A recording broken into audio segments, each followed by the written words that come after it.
Bismillahirrahmanirrahim. Assalamualaikum warahmatullahi wabarakatuh.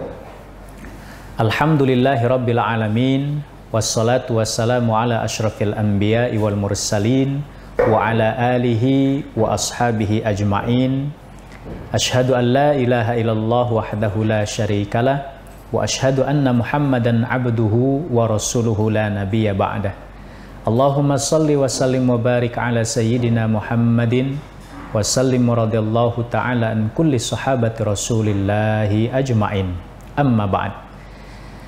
Faya ibadallah, usi nafsi wa iyyakum bittaqwallah, faqad fazal muttaqun. Qala Allah ta'ala fi kitabihil karim, a'udzu billahi minasyaitonir rajim.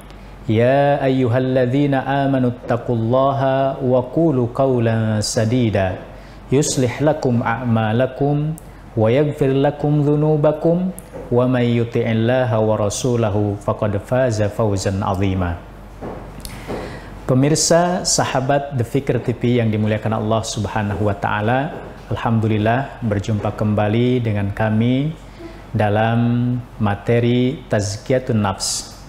Pada materi yang sebelumnya, kita telah membahas pengertian Tazkiyatun Nafs dan pentingnya kenapa kita harus bertazkiyatun nafs.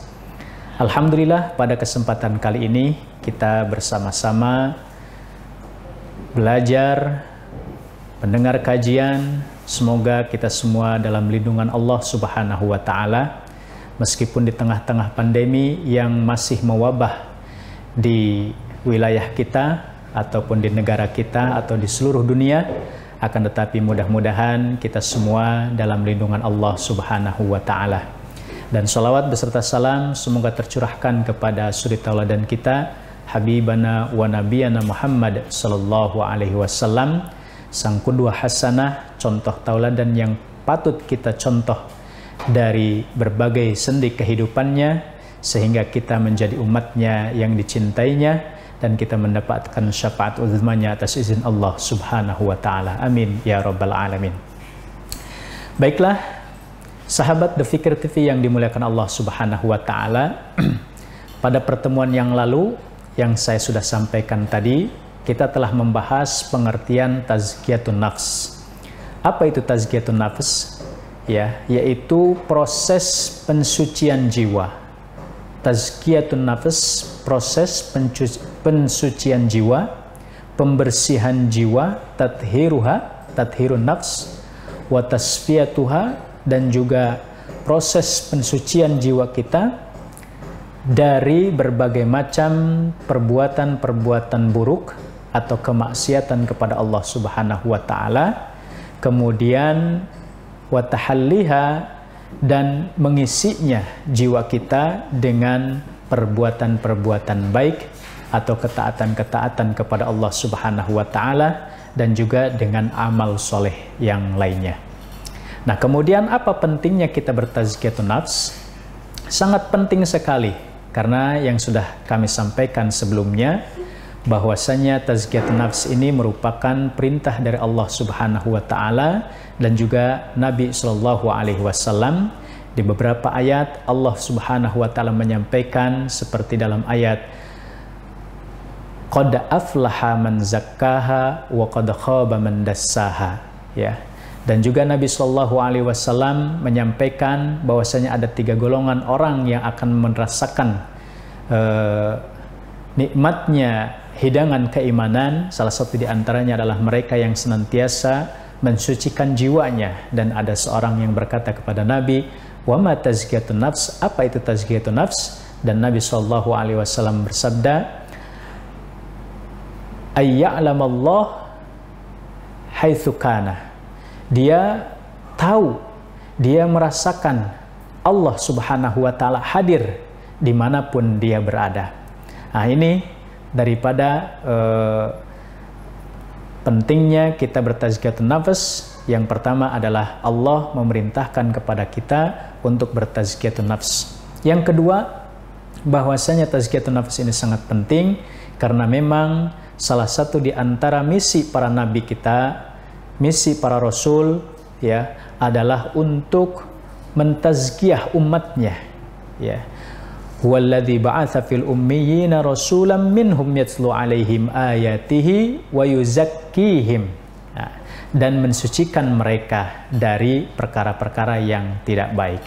Kemudian yang ketiga, alasan kenapa kita harus bertazkiyatun nafs, karena para ulama salafun salih, orang-orang yang soleh, yang ulama-ulama kita soleh terdahulu telah mencontohkan, berupaya dengan sekuat tenaga mereka untuk menghadirkan bagaimana umat Nabi Muhammad SAW ini senantiasa memiliki jiwa-jiwa yang suci, jiwa-jiwa yang bersih, dengan upaya mereka menulis berbagai macam karya ilmiah, karya tulis mereka, sehingga karya mereka sampai saat ini bisa kita baca untuk kita, agar kita bisa bertazkiyatun nafs. Salah satu di antara buku yang perlu kita baca ataupun perlu kita telaah adalah diantaranya adalah buku yang paling populer, yaitu Ihya Ulumuddin karya Imam Al-Ghazali, dan juga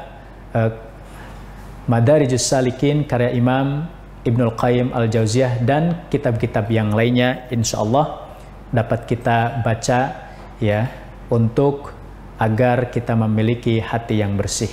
Dan yang terakhir, kenapa kita harus bertazkiyatun nafs? Karena orang-orang yang senantiasa berusaha mensucikan jiwanya, maka Allah akan memberikan pahala ganjaran yang luas kepadanya.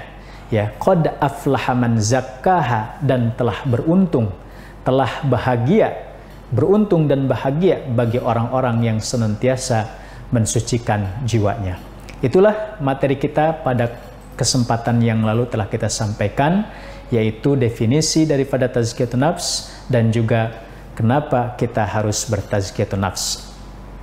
Pada kesempatan yang kali ini kita akan membahas 10 kaidah dasar, ya. Kita hendak akan bertazkiyatun nafs, ya.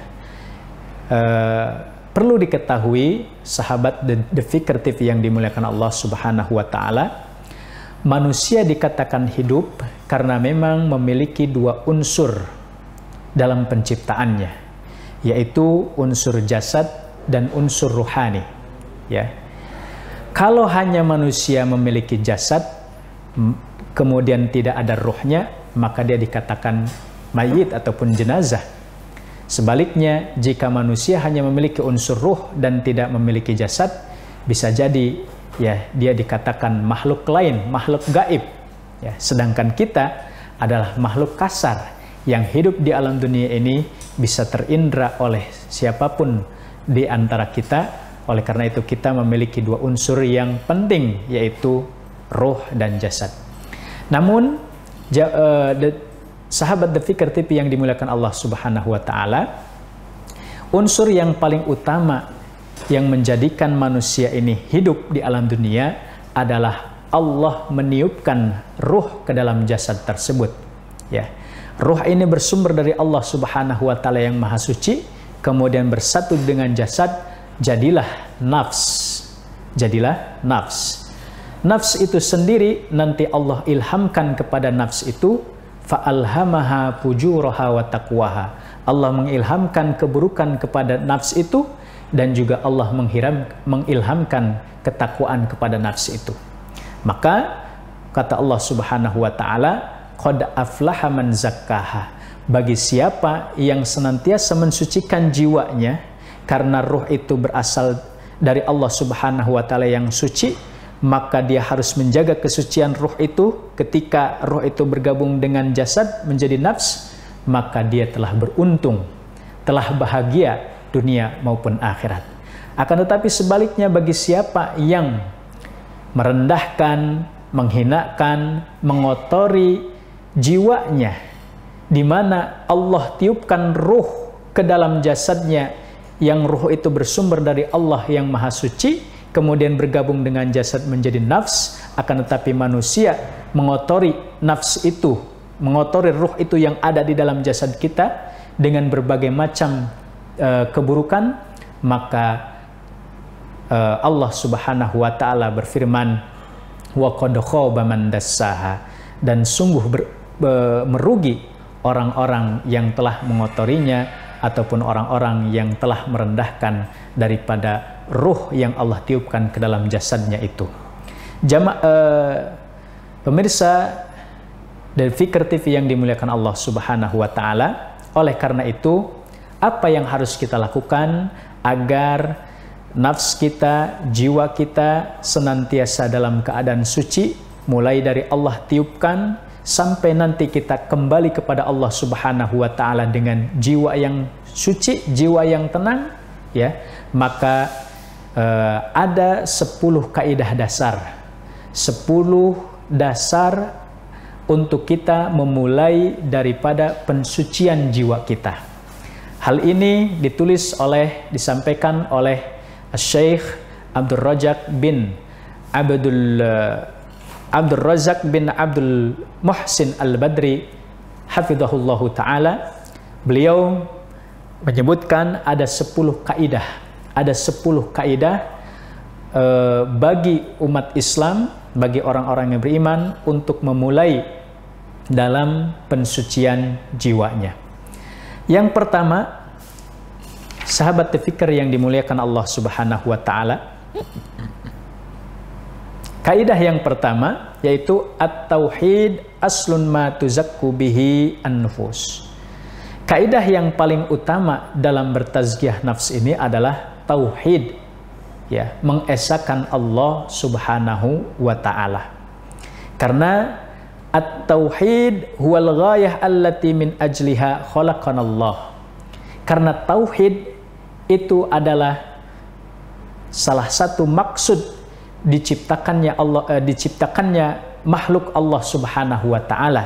Sebagaimana Allah berfirman dalam surat Adz-Dzariyat ayat 56, A'udzubillahi minasyaitonirrajim, wa ma khalaqtul jinna wal insa illa liya'budun. Dan tidak aku ciptakan jin dan manusia kecuali untuk menyembah kepadaku. Nah, kemudian juga tauhid adalah mihwar dakwatil anbiya war rusul.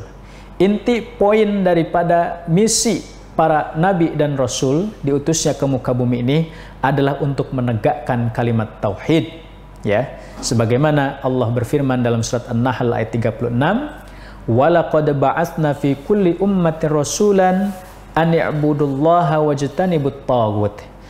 Dan telah kami utus di setiap umat seorang rasul agar mereka menyembah Allah Subhanahu wa taala, wajtanibut taghut, dan menghindari sesembahan selain Allah Subhanahu wa taala.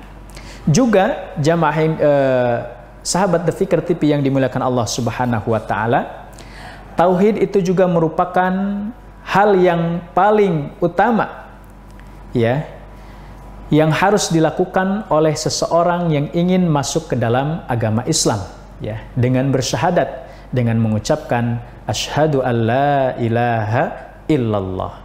Nah, kaidah yang pertama ini sangat-sangat penting bagi kita yang ingin mensucikan jiwa kita, karena inilah kunci utama seseorang akan melakukan tazkiyatun nafs, yaitu dengan mentauhidkan Allah Subhanahu wa taala terlebih dahulu. Sahabat The Fikir yang dimuliakan Allah Subhanahu wa taala, maka fala zakata lin nafsi illa bitahqiqit tauhid.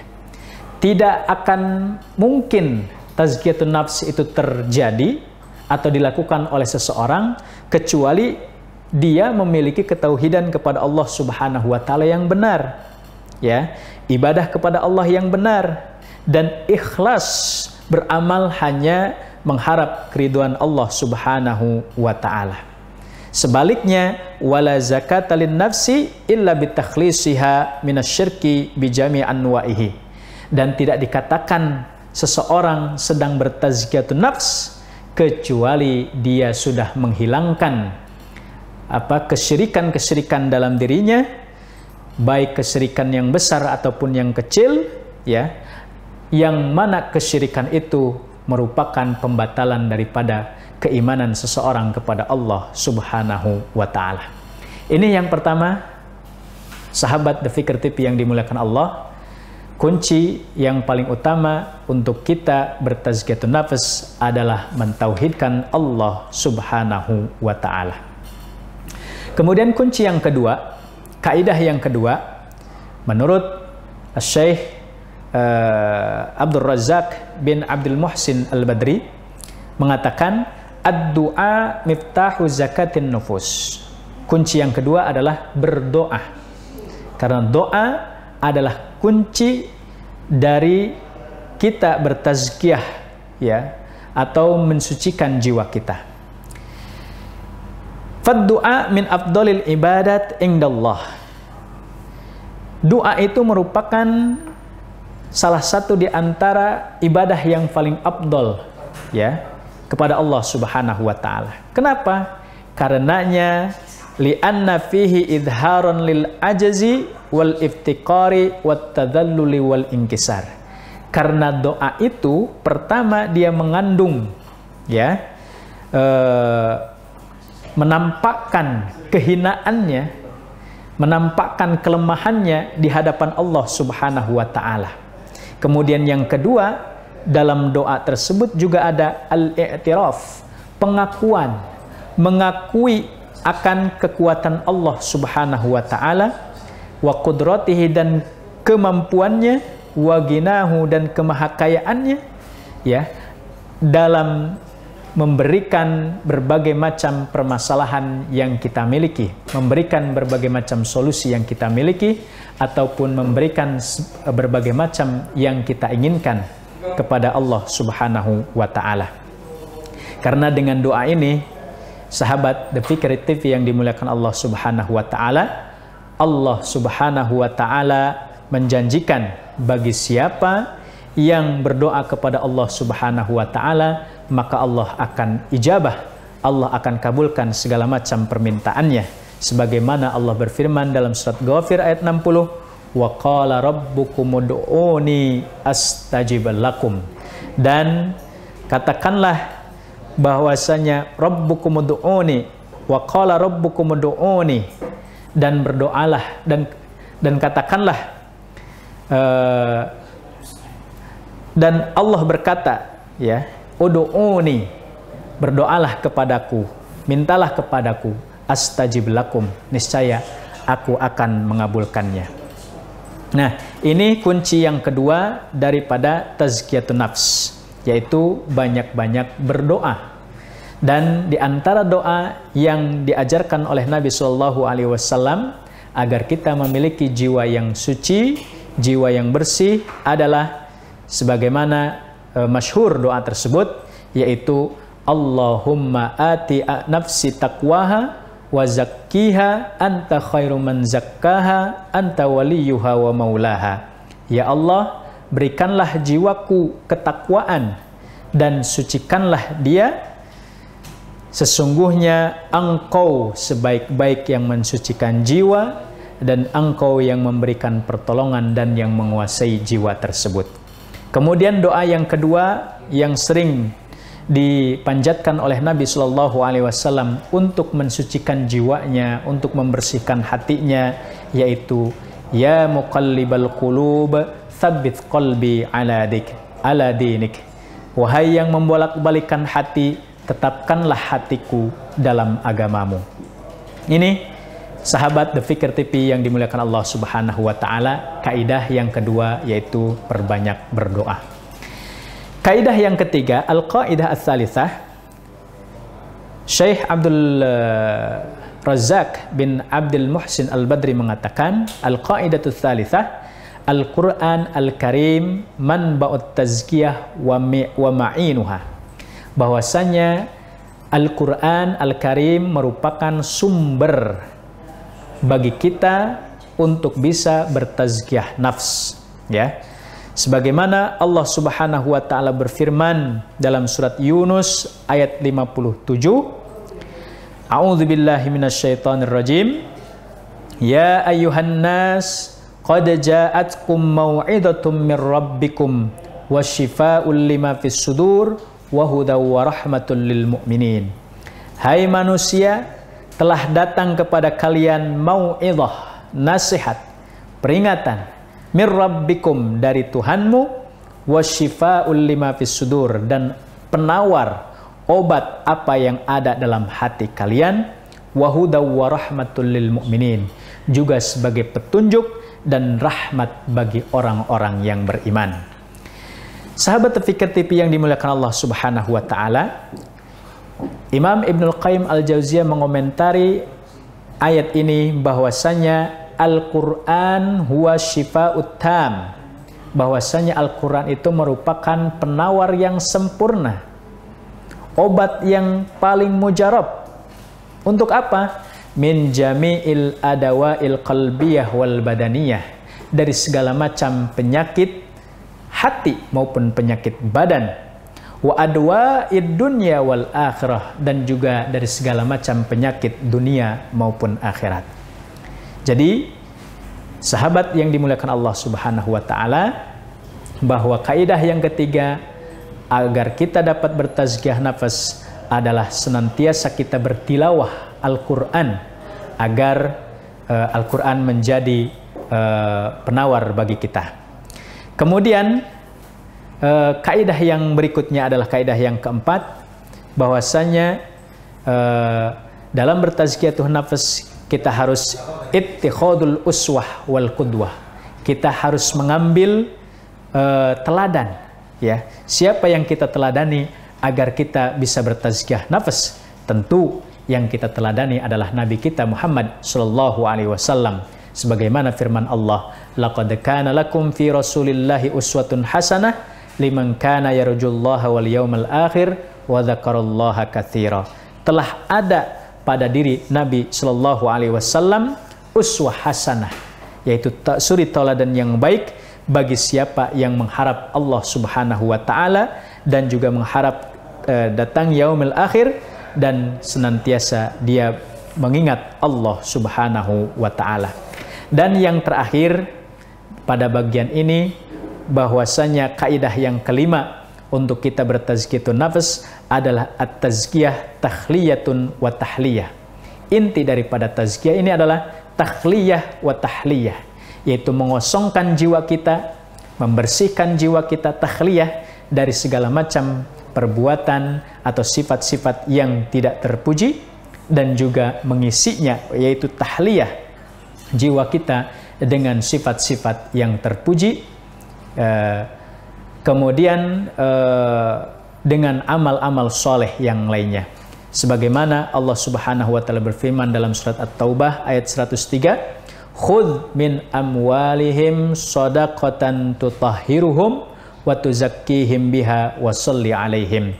Ambillah dari harta-harta mereka sedekah sebagai sedekah, tutahhiruhum, agar mensucikan mereka, agar membersihkan mereka, wa tuzakkihim, dan juga mensucikan mereka dengan sedekah yang mereka sampaikan tersebut. Tutahhiruhum di sini isyaratun, ada isyarat ila maqamit takhalliyah anis sayyi'at bitathhirihim minadz-dzunub.